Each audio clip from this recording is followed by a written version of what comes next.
Çok merak eden oldu. Kimdir bu adam, nedir diyorlar. Anlatsana abi, ne zaman geldin? Sen kimsin, ne iş yaparsın? Bütün kontrol noktalarını geçtik. Sınıra geldik. Bir anda kontrol noktasının olmadığı bir yerde asker önümüzü kesti. Nişan gel. deyince de ben ellerimi kaldırdım. Size bir kart göstermek istiyorum dedim. Çünkü gazeteci olduğumu söyleyeceğim orada. He. O gün 3 kez ölümden döndüm. Abi çok sıkılmıştım. Burada hiç arkadaşım yok ve hareket alanımız çok dar olduğu bir dönemde evde kafayı yemek üzereyim. Ailemle bile konuşamıyorum. Hiç kimseyle konuşamıyorum. Ama savaş vakti. Tabii dışarıda sesler var, hava topları düşüyor.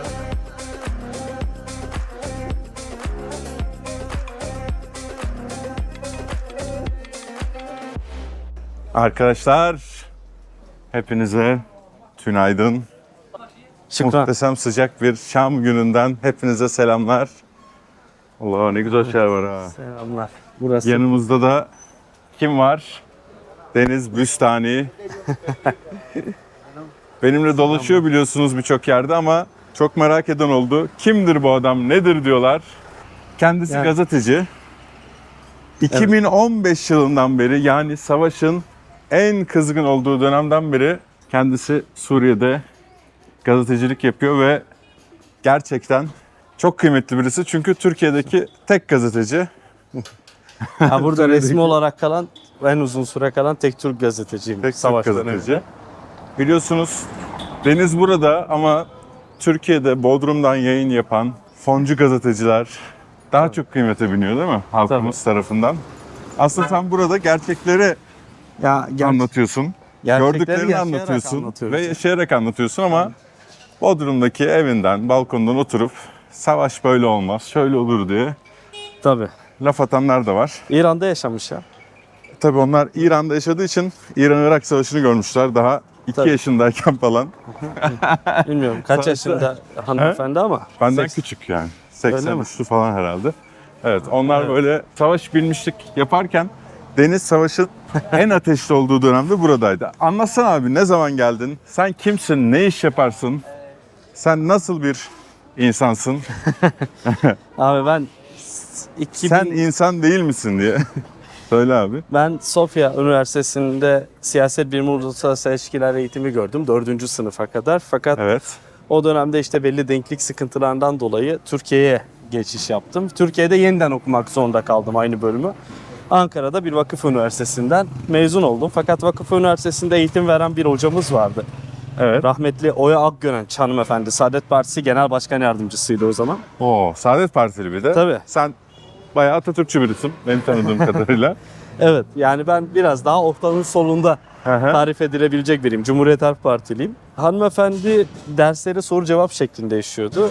Herhalde dikkatini çektim ve dersten sonra ya sen bu bölümü okudun galiba önceden değil mi? Evet dedim. Peki ne yapmak istiyorsun gelecekte dedi. Orta Doğu üzerine uzmanlaşmak istiyorum dedim. Evet. O da o zaman savaşa gitmelisin. Bu dönem Orta Doğu için savaş dönemi dedi. Öyle uzmanlaşırsın. Tam Üniversiteden uzmanlık iyidir alanı. dedi. Açıldı dedi sana. Evet. Tabii o zaman yapabilir miyim diye kendi kendime bir sordum. Hocamız da sen araştır. Hani bu konuda ben çok yardımcı olamam ama en azından buradaki derslerinde devamsızlık konusunda sana yardımcı olabilirim. He. Gidip gelirsin dedi. Evet. Ben de o zaman araştırmaya başladım. Bir Türk televizyonunun Suriye temsilcisi olmak için işte gelebileceğim yolu buldum. O zaman sadece İran'dan gelinebiliyordu. Ha, Çünkü yine geçiş yok muydu Türkiye'de? ya Ürdün tarafında Dera'da farklı silahlı gruplar ne? vardı. Pestil aynen. Evet abi, anlatsan. Ürdün'de işte belli farklı silahlı gruplar vardı. Kem hadi öyle? Tamam. El kilo? Uviye. 2-3 tane alacağız ha. هي قد ايه مثلا؟ الوية كم واحدة فيها؟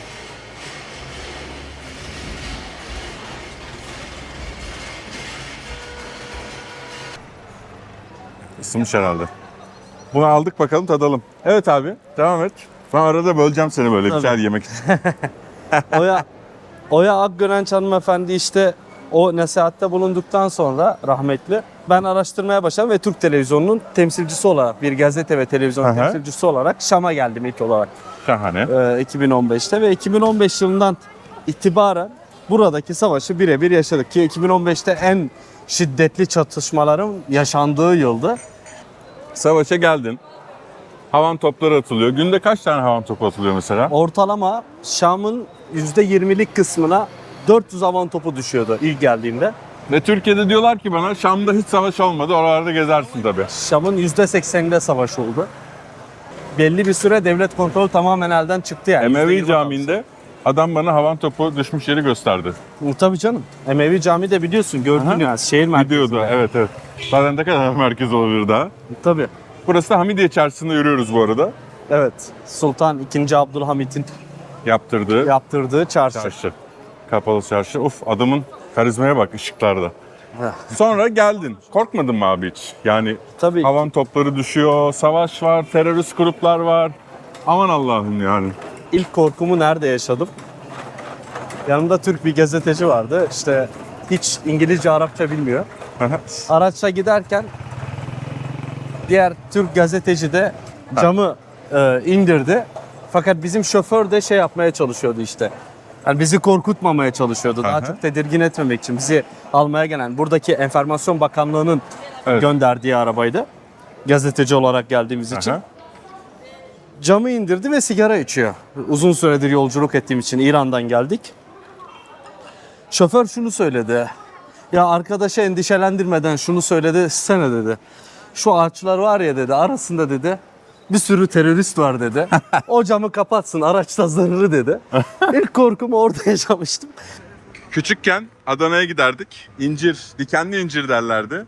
Marmaris'te falan çok vardır. Hatta benim evimin bahçesinde de var ama yemiyor insanlar. Burada yiyelim bakalım nasılmış. شرف المي قد ايه؟ 2000 Ay, هي مي وحاجتين bayağı güzelmiş ha. Aynen. Benim de en sevdiğim meyvedir yazın burada. Serinletici ya. Tabii. Maşallah. صح وهنا Maşallah.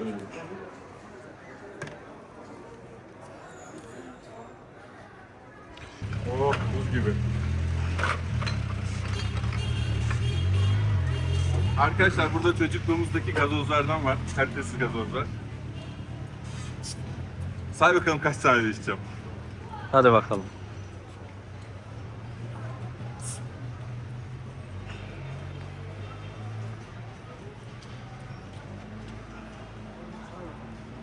Tıyalı. صح وهنا Yok artık. Yok. Kalas. Zengin oldu. بس كازوز Türkçe biliyor musun? Nereden? بدك Ben Türkiye'de Mehmet Mayda. 6 sene yaşadım. بدي 2000 Evet. İstanbul'dayım. لانه اخذت كازوز İki sene önce İstanbul'da buraya geldim Suriye'ye. Ne Fada. صح وهنا معوضين Yok şey için ya. Bizde bedel diyorlar. Gidersen oraya 6 sene, 4 sene yaşıyorsun. Bedel veriyorsun. Bedelli askerlik yapmış. Ha, Yani Ceş kadar Ha, onun için mi defa gittin? bedel yani. Aynen. Türkiye'ye onun için mi gittin? Evet. Neredeydin? Esenyurt. Yok Gazi Osman Paşa'dan. Geldi Evet. son 500 evlerden. 5 evlerde. Şimdi ne yapıyorsun? Motosikletin var maşallah. Şimdi burada dükkan açtım. Çalışıyorum. Valla. Akkat ne markası? Akkat. Akkad ha. Suriye markası mı? Evet. Motosiklet yapılıyor mu burada? Suriye'de? La Hatsini. Çin. Şanya'dan Çin. Ha, Akkat diyorlar. getiriyor. Burada şey yapıyorlar. Dönecek misin Türkiye'ye? Valla şey olursa giderim. Ne olursa. Ama şey için giderim. Gezmek için. Ha. Bir daha yaşamak istemiyorsun. Yok. Burası daha mı güzel? İkisi de güzel. Güzel. Burada babam var, ailem var. Ha, güzel. Orada tek başıma. Zor tabii. Onun için Bu kim? Tanımıyorum. tanımıyorum. Sen kimsin oğlum? Mıntamin. Ya burada Tabii. çalışıyorlar. Ha? Çağırın polisi. Çalışsana. Polisi çağırın. نادى على الشرطة ما بنعرفك لانه ده على الشرطة Evet. İzinsiz kameramıza girdi diye. بدون موافقتنا دخلت بالكاميرا. Kağıdı var mıymış kağıdı? Yok daha küçük. Bak el de attı ha. Samimi baksana. Ya burada çalışıyorlar. Ha tanıyor. Ha okey. Tamam kendinize iyi bakın çocuklar. Eyvallah. Nice to meet you. İngilizce öğrensin boş yapmasın. انتبه على حالك. انتبه على حالك وتعلم انجليزي عم يقول لك لا تضل هيك فاضي. انجليزي لا انا فكرت عم يحكي تركي. لا عم يحكي تركي هو. Bak sen var ya, sen her şeyi başarırsın. اسمعهم لما انا عم بحضر افلام. Film izlerken bu kelimeleri duyuyorum. Türkçe dizileri. Şimdi abi evet nerede kalmıştık? Arkadaşımı da çok endişelendirmek istemedim çünkü arkadaşımı endişelendirirsem bu sefer iki endişeli daha büyük Tabii. kriz yaşardık Kaos. gittiğimiz yerde. Arkadaşa şey dedim, ya dedim abi şoför bizi uyarıyor da buradaki ağaçları yeni ilaçlandırmışlar. Ha. Zehirlenmeyelim diye bir camını kapatır mısın dedim. Çok iyi. O şekilde ilk korkuyu o gün yaşamaya başladım. Ne güzel ya. Çünkü havalimanında uçaktan indiğimizde de araca koşarak gittik. Havalimanından 1,5 kilometre de ötede bize ateş ediyorlardı. Hadi canım. Ya havalimanına doğru bir ateş açılmıştı ve uçakta Nevşin Mengü orada mıydı? Ağaçların arkasında şey yapıyormuş orada. Savaş böyle bir şey değil. Savaş diye. öyle bir şey Çık, değil çık, tabii. çık diye. uçağın inişi bile abi Evet. pistte ışık olmadığı için araçların ışıklarıyla inebildi uçak. Ha, çok- arabaların evet ben onu bir filmde görmüştüm ya. Böyle İnanılmaz korkunçtu pick-up'ların ya. şeyi gibi. Ya bugün olsa belki daha az endişelenirim ama yine de endişelenirim. Kötü bir ortamdı. Ben endişelenir miydim beni tanıdığın kadarıyla? Abi sen oradan bir eğlence çıkarırdın herhalde. Bizi- ben bir şey halay içinde Yani savaş öyle bir şey değil biliyorsun. savaş öyle bir şey değil. Evet. Nevşin Mengü. Sanki şey 2. Beyazıt da. Ya bir de buraya vize vermiyorlarmış. Nevşin Mengü'ne sesleniyorum. Gelmek istiyorsa yardımcı olalım Nevşin Evet. Hanım. Ben yani şey dedi bana davet etmiyorlar böyle benim için böyle influencerları senin için de sana da influencer diyor bu arada. Hı hı. Adam savaşın içinden 10 senedir savaşın içinde yaşıyor. 8 senedir influencer oldu adam da. Hadi bana diyorsun da yani. Sanki ben de şey linki veriyorum yani. Hani bütün kazandığımız parayı da bağış yapıyoruz yani. Nereden kazanırsak kazanalım. Perşembe günü buradan çıkmam lazım. Ve sınavım var cumartesi günü Ankara'da. Savaştan direkt oraya gideceğim yani. Savaştan sınava. Sınava. Ankara'da. Evet. Abi buradan işte o zaman çok param da yok. Ya şimdi de çok yok da. Birkaç milyon dolar. Aynen. Cebimde 100 küsür dolar var ama buradan Beyrut'a taksi fiyatı bile 100 dolar 100 dolar evet. o zaman. Ben de dedim ki şu hani ortak gideyim birileriyle. Burada bir taksilerin durduğu bir yer vardı. 3-4 kişi biniyor. 25 doları diyor. Evet. Biliyorsun. Akıllıca. Oraya gittik. Tabii uçak biletim falan televizyon almış o zaman. İstanbul'a, İstanbul'dan Ankara'ya geçeceğim. Araca bindik. Ön tarafta bir hanımefendi oturuyor öyle. Acayip öyle estetik yapmış. Yanımda da ben de ortada oturmayı rica ettim. Yolu görmek istiyorum. Sağımda ve solumda da 2 Ermeni var. İzmir'e gidiyorlar. İzmir'den Yunanistan'a gemiyle kaçacaklarını söylediler. Kaçacak evet. Orada sohbet ediyoruz. Suriye Ermenisi. Tabii. Suriye Ermenisi. Sohbet ediyoruz. İkisinin de işte dükkanları belli bombalara da Biz dönecektik galiba. Ha? çökmüş. Evet. Esat Paşa. Sola döneceğiz. Evet. Hı hı. O zaman abi ya bütün kontrol noktalarını geçtik. Sınıra geldik. Bir anda kontrol noktasının olmadığı bir yerde asker önümüzü kesti. 6 asker. Asker Suriye askeri. Suriye askeri. üniforması mı? Suriye askeri üniforması. Ben de o zaman gazeteci olduğumuzu söylemiyorum. Esat Paşa'nınla giriyoruz değil mi? Şimdi bu çarşının içinde Honolulu Zuriye mu? لا يعني خان الزيت. Pardon burası değilmiş ya. Zeythane. Honolulu Zuriye. سوريا إيه. لقدام 1000 متر 200 متر على اليسار. Evet. Diğer solmuş. Evet. Suriye askeri durdurdu. Abi Suriye askeri durdurdu. Ben de o zaman arabadakilere tüccarım diyorum. Çünkü Aha. o zaman gazeteci kaçırmak burada hobi. Hobi olarak yapılıyor evet. Ve o yüzden gazeteci izlemeye kork. Hele yabancı gazeteciyseniz işiniz çok daha zor. O yüzden tüccarım demişim. Yolda da bir sürü senaryo çiziyorum. Şunu satıyorum, şunu veriyorum diye onları sordukça. Asker hepimizi arabadan indirdi. Arama var denildi. Şoförle falan indik. Aramayı yaptık. He. Şuradan gireceğiz. Kan Çakmak. Evet. Çakmak Hanı diyor. Çakmak Hanı. Dur bakayım burası mı? Burası da değil herhalde ya. Nasıl değil ya? Kapıya Lebzuri bak. وين حبيبي؟ سوريا اخر السؤال يا استاذ Khan Esat Paşa. Elbofi. تمام Oradaymış. Bir ilerisi oldu, evet. Sonra İndik araçtan. Bir poşet getirdiler öyle 3-4 kiloluk kara bir poşet. Bunların başındaki subay bu kimin dedi. Şimdi ben benim değil biliyorum. tamam. Kimse cevap vermiyor. Şuradan girebilir miyiz diye bakıyorum da. Dur onlara bir soralım. Çok devam edeceğim. Sıkıntı yok, sıkıntı yok. من وين حنفوت للبذور يا اخي؟ من وين؟ لا قدام من وين يعني اول يسار ثاني؟ Tamam. Şükran. İleride sol bir demir kapı varmış. Oradan gideceğiz. Evet. Araçtan indik. Kimse cevap vermiyor. Kimin diye bu.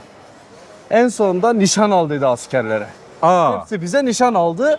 Şeyde vurdu. Vuracaklar bizi yani artık. nişan al. Nişan Hizaya al gel. deyince de ben ellerimi kaldırdım. Size bir kart göstermek istiyorum dedim. Çünkü gazeteci olduğumu söyleyeceğim orada. He. Ben yabancı gazeteciyim dedim. Neyse beni kenara çektiler. Daha sonra onları da belli bir araca işte bindirip hepsini götürdüler. Beni de karakola götürdüler ifademi almak için. Şimdi benim uçak gitti. Evet. Yani canını kurtardın en azından. Ama Beyrut'a da gidecek param yok. Şimdi verdim 75 dolarım var cebimde. Daha biraz 80 dolar falan var. Param var ama nasıl gideceğim dedim. Ordumuzun durumu malum, size maddi yardımda bulunamayız. Başka bir araçla devam ettim. Abi Beyrut'a giderken Beyrut'ta patlama olur. O büyük patlama mı? Fransa'da bir patlama olmuştu, hatırlıyor musun? Aha, 2016'ydı galiba. Bu şey değil ama değil mi? Beyrut'taki o büyük patlama değil. Değil bu başka. Hı hı. Bunda da bir 40 küsür kişi ölmüştü. Havaalanı kapatıldı o gün. Ha, okey. Abi havaalanı kapatıldı. Uçak almaya, bilet almaya da gidemiyorum. O zaman güvenli bölgelerde Lübnan'da kalış 100-130 dolar. O. Buradan gireceğim. Öyle. Tabii. O kadar param da yok kalacak. Bir işte kafeye girip televizyonla irtibat kurdum. Televizyonla kurduğum irtibattan sonra da işte yeniden bilet alınması, otel ayarlanması için talepte bulunmuştum ki gece 12'de anca halledebildiler. O zamandan beri zaten o gün yani 3 kez ölümden döndüm. Çünkü Evet üçüncüsünü ya. de sonradan öğrendim. Şöyle poşetteki de patlayıcıymış abi. Aa. O taksi şoförü de IŞİD üyesiymiş. Ben bunu çok daha sonra öğreniyorum. IŞİD üyesi de ya bizi kaçıracak ya patlamaya dahil edecekti, o gün olacak patlamaya. Ha, on patlatmış. Evet. Lübnan'daki. Yok, o patlatmamış. O organizasyonun bir parçasıymış ama yakalandı bu. Bombayı o. Tabii bir işte patlayıcının bir muhtemel. kısmını Ha. götürüyormuş. Ya da Öndeki başka. kadın da, o çok estetikli kadın da istihbarat ajanıymış Suriye'nin. O bizimle beraber isteyerek binmiş ki yakalansın diye. Vay anam vay. Burası mı? Burası. Oğlum Esat Paşa. burası çok güzelmiş. Ben buraya niye gelmedim ya? Kan Esat Paşa mı? Arkadaşlar Esat Paşa'nın ve serinlik geliyor içeriden böyle. Evet. Tam bir Osmanlı mimarisi. Muhteşem. Kapının güzelliğine bakın. Demir kapının çiçek işlemeleri. يعطيك العافية. كيفك؟ ما نقعد بس. نقعد. ها؟ هلا بعطيك إياه. Arkadaşlar. Burası ne kadar cami gibi ya. He? Han işte. Han. Ama o kadar özenli ve güzel yapılmış ki. Tabii. Esat Paşa Hanı'ndayız. Çok güzelmiş be. Çok güzel. Serin. Serinledik ya. Yani yapı aslında buranın iklimine göre yapılmış. Çok güzel bir yer. Çok güzel gerçekten. Böyle bir rahatladım. Sen ne içiyorsun? Polo. Polo. Ne Nane, demek? limon. Nane limon. Ben de çay içiyorum. O önde oturan kadının istihbaratçı olduğunu tabii anladık. Daha sonra ben bunların hepsini öğreniyorum. Televizyon kanalı işte gece 12'ye kadar anca bana ayarlayabildi otelimi, ertesi günkü uçak biletim falan. Hep sokakta kaldım ki Beyrut'ta çok tekin bir yer değildi o zaman. Beyrut'ta da belli IŞİD'in işte saldırı hazırlıkları vardı. IŞİD terör örgütünün. 2 gün sonra da zaten Paris'te bir patlama olmuştu o zamanlar. Evet, Paris'i hatırlıyorum çok. Ondan 2 gün önceydi abi. Evet, Beyrut'ta da oldu. Onu da hatırlıyorum. O Beyrut patlaması günüydü orası işte. Ben cumartesi günü, cuma günü işte Ankara'da olurum. Rahat rahat hafta cumartesi sabahı sınavıma giderim derken anca cumartesi sabahı Ankara'da olabildim. Sınava valizimle gittim yani sınava yetişebilmek için o zaman. Yetiştin mi? Ya sınava 5 dakika geç kaldım ama hocamız çok hoşgörülüydü. Savaştan geliyorum deyince hoş gördü. Bahane sağlam ya. Hatta bir hocamız bir ara inanmamıştı bana. Açıp videolarımı falan izletmiştim kendisine. Hani Çok fazla yabancı gazeteci var mıydı? ilk geldiğimde en çok İranlılar vardı. İranlar. İranlılar dışında çok fazla özellikle devlet bölgelerinde yoktu. Evet. Ee, İranlı gazeteciler mi vardı? İranlı gazeteciler Evet. çoğu. Gazeteciler de vardı. Askeri, milis kuvvetleri vesaire. Başka İranlar ülkelerden gazeteciler Rusya vardı. 2016'dan sonra buraya gelmeye Dahil başladı. Ruslar 2017'den itibaren daha çok batılı gazeteciler Gelmeye başladı. gelmeye başladılar. 2018'de hatta bir Vinnyssa Billy galiba BBC'de çalışan bir gazeteciydi. Kendi kanalının yalan söylediğini iddia ederek oradan ayrılıp buraya yerleşti. Şu an sadece burada yaşıyor Hadi kadın. canım. İngiliz bir gazeteci. Londra. Şey burada Doğru. mıydı? Nevşin Mengü. Ya işte savaş öyle bir şey değil yalnız. Savaş öyle bir şey değil deyip gelmemiş. Beğenmemiş buradaki İkna savaşı. edememiş. Vietnam Savaşı'na gitmiş o burada. Maceralı bir hayat. Heyecanlı bir hayat. Şu anda ne yapıyorsun tam olarak? Abi şimdi burada bir ticari bir şirketim var Suriye'de de. Ticari danışmanlık yapıyorum açıkçası. Türkiye'de de aynı şekilde. Bir yandan da gazetecilik mesleğimi yapmaya devam ediyorum. Neden peki yanına ticari katmak zorunda kaldım? Çünkü Türkiye'de birilerini memnun etmek üzerine ya da bölgemizde de öyle oldu. Hatta dünyada da belki denilebilir. Birilerini memnun etmek üzere yapılan bir gazetecilik türü var. Evet. Bunu ben bu şekilde öğrenmedim bu mesleği. O yüzden o şekilde de icra edemiyorum. Ben bile yani hani bir belgeselci olarak şey olarak anladım ki ben ne desem kesinlikle birileri memnun kalmayacak. Tabii. Yani mesela Türkiye'deki bir kesimi memnun etmem için burada insanlar birbirini kesiyor. Çok tehlikeli savaş var demem gerekiyor. Ama bu sefer de Suriyeliler çok iyi insanlar, pozitif insanlar, misafirperverler deyince de küfür yiyorum. Al evlerinde besle falan diyorlar. Hani yani iki taraftan da küfür yiyebilen nadir insanlardanım. Türkiye'de birçok insanın Suriye konusunda ajandaları var. Yani ben sizin ajandanıza ya da fanatik düşüncelerinize uymak ve ona göre hareket etmek zorunda değilim. Ne görüyorsam onu gösteriyorum. Savaş kısmını da gösterdik. Tabii. Savaş yoksa da ne yapayım ben size? Diyorlar ki işte Şam gece hayatını gösterdi. Sadece onu gösterdi. Ya öyle bir şey olabilir mi yani? 22 tane video çekmişim. Bir tane Şam gece hayatı var videolarda. Bir tane de Şam'ın dışında bir gece kulübü var ama o da çekilmeyecek bir şey değil. Çok güzeldi yani. Onun dışında savaştan yok olmuş şehirleri gösterdim. İdlib'deki bombaya denk geldik. Onu da gösterdim. Yani benim zaten öyle bir niyetim olsa ya da seninle de gezdik. Bu arada denizle gezmenin müthiş bir artısı var. Hem iyi bir yol arkadaşı ama aynı zamanda muhteşem Arapça biliyor. Yani sen olmasaydın birçok röportajı yapamazdık zaten. Ya, Orada çok sağ ol. çünkü sokaktaki insan İngilizce ya da Türkçe bilmiyordu. Ben buradan tanıştığım İngilizce, Türkçe bilen insanlarla röportaj yaptım ama yani sayende sokaktaki insanın da nabzını tuttuk. Hele o Türkiye'den gelmiş adamlar. Ama adamlar bir de hiç Türkçe öğrenmemiş yani. Hiç. 6-7 yıl kalıp. Evet. Ya bu size eleştirenlere bir naçizane görüşümü söylemek istiyorum. Onlar hayatlarını çok zor yaşıyorlar. Çünkü bir tarafta fanatikleştiğiniz zaman çok Evet. ciddi anlamda sinirleriniz bozulur. Bu sağlığınızı da kötü etkiler. Tasmayla dolaşıyorlar yani. Aynen öyle. Başkalarının fikirlerini savunmak zorundalar. Ve onu ne pahasına olursa olsun savunuyorlar. Çünkü kendi fikirleri yok. Ayrıca para için yapıyorlar bunu yani. Aynen öyle. Dolayısıyla gerçekten yani olmak en Evet. kolayıdır. Biz gerçekten yanayız. Bana yalan atıyorsun diyenlere hodri meydan diyorum. Biletlerini ben alacağım diyorum. Gelsinler benim çektiğim herhangi bir şeyin yalan olduğunu göstersinler. Ben bir daha sosyal medyaya ayak basmayacağım. O yalancı. O para alıyor. İspatla. Yani hani tamam ispatla. Yok. Kripto hesaplarına bakın falan. Lan benim kripto hesabım yok ki. Bakın. Ama her şeyim burada. Cep telefonum. Gelsin baksın. Veriyorum cep telefonumu. İsteyen sabaha kadar açabilir. Belki izlediğim böyle kırmızı noktalı şeyleri falan yakalayabilirler yani. Ben karışmıyorum diyorsun öyle şeylere. Başka abi ne gibi hikayelerin var böyle? Mesela ilk başlarda biraz Durzi Mahallesi'nde mi yaşamış? Bahsedelim mi ondan? Caramana'da.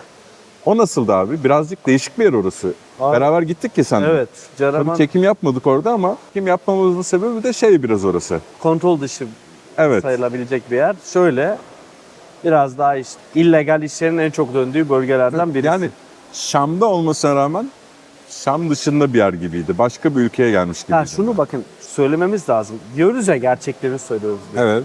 11 yıllık savaş içerisinde, 12 yıldır savaş içerisinde olan bir Suriye'den bahsediyoruz ve burada evet maaş 15 dolar, 20 dolar, 30 dolar Ben onu da çektim. şeklinde. Her şeyini anlatıyorum. Peki bu 30 dolar nasıl veriyor ya da o 30 dolarla insanlar nasıl yaşayabiliyor? Sorusunun cevabı şurada saklı. Burada paralel bir ekonomi oluştu. Bütün dünya ambargo uyguladığında Suriye'ye paralel bir ekonomi oluştu. O paralel ekonomi de işte sizin bahsettiğiniz o bölgeler gibi denetimsiz o gibi görünen bölgeler oluştu ekonomik açıdan söylüyorum bunu. Neden gibi görünen diyorum? Aslında onlara göz yumuldu. Göz yumulmak zorundaydı. Yok aksi takdirde o kadar ambargo altında kalan bir devlet ayakta kalamazdı zaten. Tabii onu savunmuyorum bu illegal işleri ama Evet. Orada nasıldı? Birazcık daha action gibi hayat. Caramana'da kaldım belli bir süre. Caramana'da kaldığım süreçte neden orada kaldım? İki nedeni vardı. Açıkçası ilk nedeni maddi sıkıntılarımdı. Şam'ın merkezinde biraz evler daha pahalıydı. Ben biraz daha kırsalda kalayım diye orada ev kiraladım. İkinci neden de orada ev kiralarken şunu öğrendim. Elektriğin hiç kesilmediği bir mahalle vardı orada, bir sokak. Aa. İşte oraya yakın bir askeri kuruluş varmış ya da işte askeri merkez varmış. O yüzden ondan hattından faydalanıyor o sokak. Orada ev tuttuk. Düzeyli bir gece hayatından bahsedilemez tabii orada. Gecenin belli bir saatlerinden sonra işte hayat kadınları ve farklı işte kaçak sigaraların bulunduğu birçok yer. Kaçak ürünler, Türk ürünleri. Yani free shop dediğim bir yer vardı benim. Bir market vardı. Orada kaldım. Oradan da taşındım daha sonra. Taşınmamın sebeplerinden en önemli sebeplerinden birisi açıkçası orada yüzüme karşı değil ama aleni ölüm tehdidi almamdı. Evet. O zamanlar işte sosyal medyadan ve e-mailime PYD, PKK yandaşı birçok kişi tehdit mesajı gönderiyordu. Biz alıştık onlara artık. Evet ama işte ben bir gün eve girdiğimde bir boş bir dolu kovan gördüm. Yastığımın üzerine bırakılmış. Şey gibi, The Godfather filmi gibi ya. O zaman eve girmemem gerektiğini anladım. At kafası gibi. Bir boş bir dolu. Evet. Bu şimdilik boş, ileride dolacak gibi mi? Vallahi açıkçası raconu anlamadım. Ben buradan Sedat Peker'e bağlanıyorum şeyle. Şöyle cart. Sedat Bey bu racon nedir acaba diye. Burada ne oluyor? Bir şeyler çekecekler galiba. Galiba. Burada birçok film falan çekiliyor, dizi çekiliyor. Suriye Evet, dizileri. çok güzel ama. Esat Paşa helal olsun. Helal olsun sana Esat Paşa, Esat Paşa.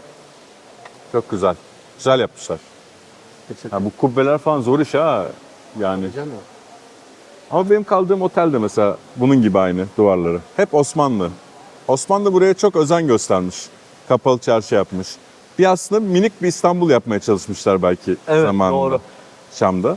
Ve Şam'ı güzel yapan da buradan Türklerin geçmiş olması bana göre. Evet. Dikkat ederseniz en çok turistlerin de bizim de dikkatimize en çok çekildiği bölgeler hep Türk mimarisi. Türk mimarisi Evet. yani. Bir de derler Türkler mimari falan yapamıyor. Ne olacak şeye kadar git. Ben Tunus'ta Cerba Adası'na gittim. Orada bile Türk mimarisi var. Cami var, şeyler var. Arkadaşlar bu arada Şam 4000 yıldır aralıksız yaşanan bir şehir ve dünyanın en eski aralıksız yaşanan şehri. 4000 yıldır insanlar burada yaşıyorlar ve onu hissediyorsunuz. Ben o enerjiyi alıyorum. Çok güzel bir enerjisi var. Enerji derken böyle metafizik anlamında enerji değil. Yani güzel hissediyorum. Yani kokusu, eskiliği vesaire çok hoş. 7 tane enerji kaynağı var diyorlarmış Şam'da. Onun için insanları böyle otururken falan kahkaha atarken görebiliyorsunuz falan diyorlar. Hani neden gülüyorsun bilmiyorum diyormuş ama böyle 7 tane mutluluk veren enerji kaynağı var diye birisi bana söyledi bunu. Tabii öyle şeylere ben inanmıyorum ama gerçekten de ben güzel hissediyorum. O da mimarinin, şehrin eskiliği ve insanların pozitifliği bence. İnsanlar gerçekten pozitif. Şekere bak adam çaya Şekere çay kattı abi. %30. Aynen %30 şeker. İyi hadi.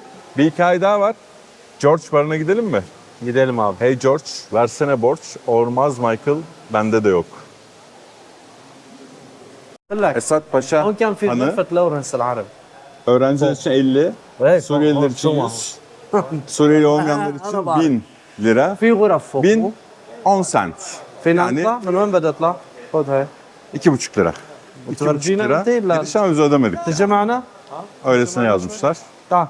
Tamam. Dur bizimle gelsin. Heh. Arkadaşlar burada çok özel bir yer varmış. Şimdi onu gösterecek bize adam. Yallah. Tabii. Evet, söylemeyelim, yukarıda söyleyelim. Evet. منين حضرته الماني؟ Türkiye. Türkiye. Alman mısın diyor. Ne Almanı ya?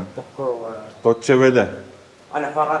Ha? Horan mı? Horanlıyım ben. Nevşin Mengü. From Deutschland. Deutsche Welle.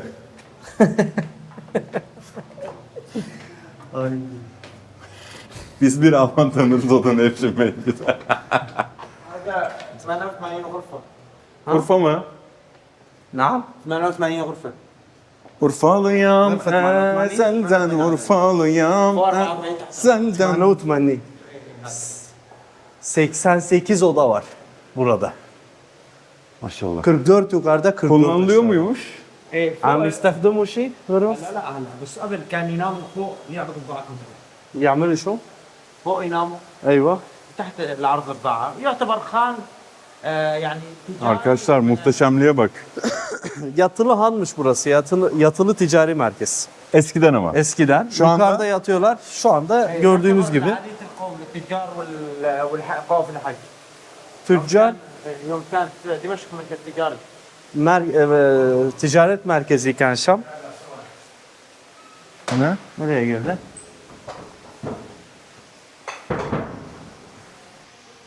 ...2500 metre kare. Tüm han. Bütün ha. Küçükmüş ve daha büyük, görkemli duruyor. 2500 metre قلت لك؟ ايه هو اللي زرع اللي نفس الزمن قصر العظم قصر عظام البركون ووادمك قصر وادمك يعني وادي ايام الدولة العثمانية. 1900 سنة. Esat Paşa Şam valisiymiş. Hı hı. Onun adına kendisi yaptırmış burayı.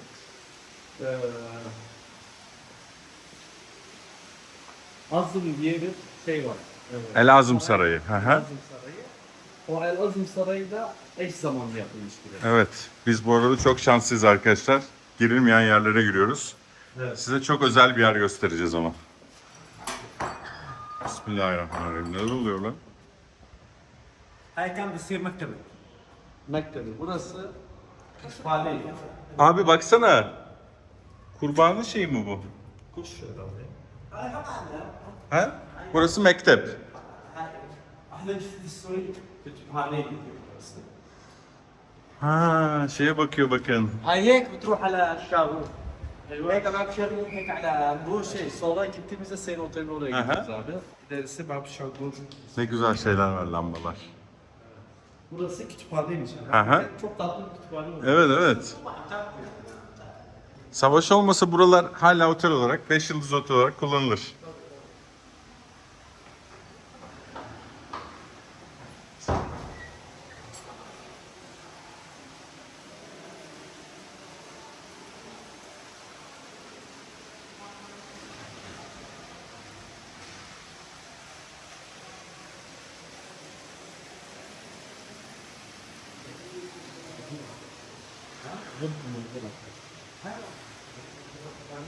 Ya ya burası من هذول mesela burası. هاي تعال. Evet abi gel abi. Burada söyleyelim oldu. Evet, şimdi çıkıyoruz. Sen çık abi. Ama oraya şık. Evet, şu anda... Ne diyor? Bu da şey diyor bizim anımız diyor. Ha. Sevgin sonsuz diyor. Bu odada ne oluyor? Burada şimdi bu odanın olduğu tahmin edilse de tam olarak bilinmiyor. Lawrence, Arap Lawrence. Lawrence bize göre İngiliz. Hı hı. Lawrence buraya geldiğinde burada belli Araplar arasındaki bölücülük faaliyetlerini yürütmek üzere toplantıları bu handa yaptığı söyleniyor tarihte. Bu odada mı kalıyormuş? Bu oda olduğu tahmin ediliyor ama bu handa olduğu kesin. Bu bir örnek oda Kesin zaten. bu odadadır. Aşağıda izliyordur puşt. Ben bu arada Ürdün Vadi Rum videomda çöldeki evini de çektim onun. Lawrence'ın. مين؟ ايوه صديقي صديقي وين يطلع؟ قاعد يطلع هون يعني ايه ابتسامات سياسيه. Hüsnü Mahli'yi soruyor. Suriyeli ya biz çok severiz diyor. Allah Allah. Hüsnü Bey artık çıkmıyor televizyonlara diyor. Çünkü hep tahminleri tutmuyor. السياسي اختلف. Tahminleri tutmuyor söyle. Yani توقعاته صار مع Suriye'deki sadece التلفزيون اللي بيطلع بيه ها؟ سياسي. هلا هون هذا احتلال ام هيك بقدر ما بحب اردوغان. كيف؟ هلا هون هذا بني بالزمن العثماني، الزمن العثماني كلمه منصفه ليه هيك؟ فهو يا احتلال يا خلافه بقدر حبنا لاردوغان. يعني اذا كان نحن علاقتنا باردوغان كويسه فزمن عثماني ووجود عثماني وإذا ضد صار احتلال. صار Şey diyor. Tarihte öyle ilginç bir şey ki diyor. Bugün diyor Erdoğan Türkiye'nin lideri. Ama diyor Erdoğan'a bakış açısıyla ilgili terimler değişiyor. Şöyle terim değişiyor. Eğer ki Erdoğan'la aranız iyi değilse bu Osmanlı işgali döneminde yapılmış bir eser diyoruz. Eğer ki Anladım. ilişkimiz iyiyse bu tarihimizde Türklerin burada olduğu dönemde yapılmış bir yapı diyoruz diyor. محايد. Bu şey yani bu tamamen özgür düşüncemle kendi anladım. sana şey diyor sesimi yükseltemiyorum ama sana evlenme teklifinde bulunuyorum diyor. Seninle nişanlanalım diyor. وافق هو ما Evet. Şey diyor kabul ettin mi diyor. Tabii ki. Evet. Vafa. وافق يلا Yallah. Şimdi geliyorum diyor. Burası benim en sevdiğim restoran. Evet. Bu kız da ben ne zaman gelsem burada. Çok lezzetli ama. Tabii sigara içilmese daha iyi de. Neydi ismi o? Oranj mıydı, naranj mıydı? Nanır. Nanır. الاورنج نعناع Nanır. الورق زعتر بتصور معك انا Seninle fotoğraf çekileceğiz artık. Teklifte de bulundu. Oh. Nişanımızı nerede yapıyoruz? Ha. Balayımızda Maldivlere mi gidiyoruz? Şey diyor artık düğünde de sen yaparsın diyor çekim. Abi ol eyvan وين راح تصير الخطبة عشان تعزمين. Burada yapacağız diyor. Tamam, süper. ناكل اكل طيب Balayı Maldivler. بعدين بنروح على المالديف. اي له رفقاتي بيديروا بالهم عليها شو وافق؟ Şey diyor bütün Miyim? انا عزابي Şey diyor ben gerçekten bekarım diyor bu arada. Tamam. Ben de bekarım. Hu azim. Anlaştık. Halas اتفقنا. عشان ننطبق Tencere yuvarlandı kapağını buldu gibi. Mükemmel. Perfect. Etli çiğ köfte. Aha. Abo, Türkiye'de yasak biliyorsun o. Aynen. Bayılıyorum ya çorbaya. Bak dünyada çorba kültürü olan en iyi ülke Türkiye. Asya'da var. Japonya, Tayland vesaire. Ama Güney Amerika'da falan yok ya. Avrupa'da da yok. Çorba mı yok? Yok abi. Yani Allah. doğru dürüst. Oo, ayranımız da geldi. Evet. Maşallah. Gelin hanım. yengemiz Gelin hanım getirdi. beyazlar içinde. ايه العروس اجت لابسه ابيض وعم تجيب لنا العيرانه. Hadi bakalım. Etli mi bu? Etli abi. Bunu öyle baharatlarla daha güzel oluyor. Şöyle yapıyorlar göstereyim. Yap abi sen de hadi. Şöyle. Ha, içine mi atıyor bunları? Şuradan şöyle biraz alıyorsun. Şöyle. Gerçi bunun şeyleri de var da burada. Şöyle biraz soğan koyuyorsun. Biber koyabilirsin. Ben salçayı sevmiyorum içinde. Şöyle hafif toz biber. Sonra kapatıyorsun. Şöyle ve yiyorsun. Çok farklı. Çok Beğendin güzel. mi? Çok güzel. Arkadaşlar bu restoranda en sevdiğim şeylerden bir tanesi ikram kısmı. Arap tatlısı. Ha bunların hepsi ikram değil mi? İkram. Ben hayatımda hiç böyle bir şey görmedim ya. Doğu kültürüdür abi ikram. Tamam da yani bu kadar ikram da abartı be. Hem çok ucuz hem de ikram. İlginç. Kemal falan gündüz çıkıyoruz ama bu vakitte çıkmak lazım. Çünkü Aynen abi.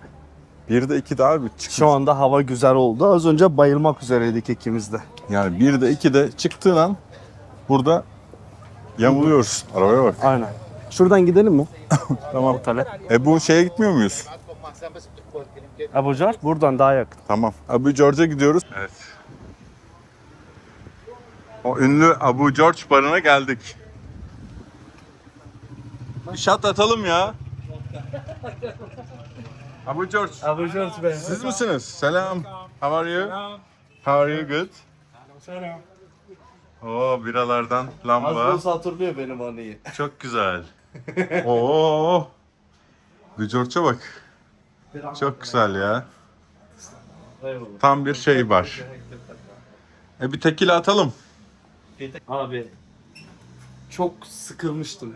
Burada hiç arkadaşım yok ve hareket alanımız çok dar olduğu bir dönemde evde kafayı yemek üzereyim. Ailemle bile konuşamıyorum. Hiç kimseyle konuşamıyorum. Ama savaş vakti. Tabii dışarıda sesler var, hava topları düşüyor.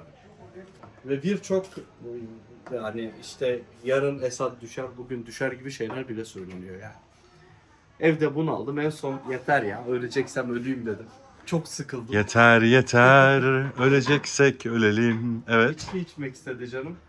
Baptuma'ya, yani buraya geleceğim diye yola çıktım abi. Geldim tabi burada hiç ışık yok. Şu an siz bazı videolarda çektiniz de burada ışık var da. Buradan geçen gördüğünüz Doğu Guta'ya gittiğimizde buradan ne kadar uzak? 3 kilometre. Evet. Orada çatışmalar devam ediyor. Abi burası karanlık. Mum ışıklarıyla falan hatta led bile yok. Bir asker girdi ve asker yaralı. Pansumanlı ama yarası kanıyor hala. Pansumanın üzerinden görülüyor. Ben de şu yoktu işte. Şurada sandalye vardı. Şurada oturuyordum. Geldi yanıma oturdu. Yanıma oturunca işte arkadaşımız direkt şey dedi o zaman kendisine. Yabancı gazeteci dedi. Ben de kendisine ters baktım. Hani Türk olduğumu söylemeyeceğim çünkü biliyorsunuz çatışma yerinden geliyor. Adamların da zaten bize karşı bir antipatisi var o zamanlar. Adama bakınca da o benim rahatsız olduğumu anladı. Adama direkt Ermeni diye beni tanıttı. Onu söyleyince adam elini omuzuma atarak abi kafiyeli bir şekilde uzun havayla sabaha kadar Türklere küfür etti. Ve ben adama Türk olduğunu söylemedim hiç. İçiyorduk işte onu. Anlattın mı alkolü bastığını? Tabii yok onu söylemedim. Sorry. Beyefendinin yanına geldiğinde tabii ilk geldiğinde buraya oturunca en az şekerli alkolü istiyorum dedi. Sabah 5'e kadar içtik. Adam gitti. Ben de gittim hiç o da gerçeği öğrenmedi. Ben de anlatmadım. Sabaha kadar dinledik adamı. Burası çok güzel öyle. Kafiyeli bir şekilde sövdü sana diyorsun ya. Abi Ermeni dedi ya ortak düşman gibi gülüyor falan. Abi hiç sesimi çıkaramadım ben çok. Yani içmiş olmazsam belki kalkıp giderdim ama canım zaman- içmek istiyordu o gün. O zaman bu anıyı içelim. Abi Amerikan şey gibi ya. Alkol falan basıyor yaraya.